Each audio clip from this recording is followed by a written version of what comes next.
Hello everyone and welcome to the Writer's Vault. In this video we're going to be looking at the settings option within everyone's account. Now in this one you'll see some basic information as soon as you arrive, the last time you logged in. This one is our test account, so the name of it, this would typically be your name, the email address associated with it, and whether or not you want to see occasional updates and stuff from us. Now on this one, as this is a test account, you can see this account has been upgraded to Pro. You can tell because it doesn't have the upgrade features here. Doesn't hold any subscription data because, well, we didn't have to pay for it. On this, it tells you the status of your account. It's all good. There's no problem. So, you know, nice and easy. Everything's doing what it should be doing. Now, as this is a Pro account, you can see some other features in it. So we have the option to filter out how things view. Now, I'm just going to show you this. So on this one, for books, for example, I've opened up books in a separate tab here. Now, you can see there's the text-based view here. What I'm going to do is, my preference would be to remove that because I like the picture view. So I'm going to say card first, which is the default view. I'm going to leave that as it is, but I'm going to choose to hide the table view and I'm going to click update.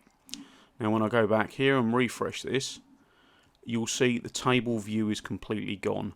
It's my own personal preference. You don't have to do it. You can leave both versions of them there. It doesn't do any harm, doesn't alter anything, but it's just how you want to use the Writer's Vault.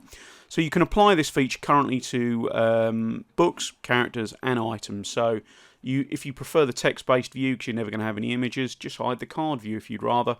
It's entirely your call. Moving down here, support. So this would be where you could type an email to us, give us any feedback, any thoughts or information.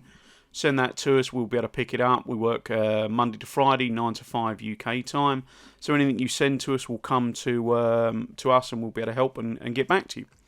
Deleted history. Now this is how you restore a deleted item. So if I go into, for example, I'll go into books here and I'll delete Weathering the Storm. So I'll click delete on that.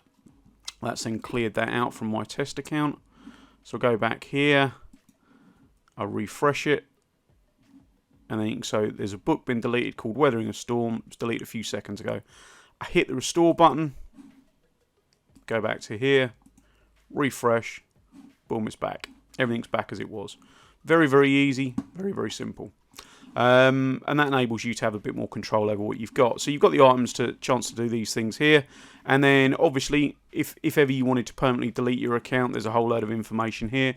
We hope that never happens, but you know, the options there is it's your choice. So a very quick whistle-stop tour of these settings. There'll be a lot more features added to this over time as we add more and more parts to the Writer's Vault as the project develops. So any advice, thoughts, information and stuff, we'd love to hear from you. So follow us on this, you know, send a message via this, follow us on Twitter, Facebook or whatever. But thanks very much for tuning in. Thank you.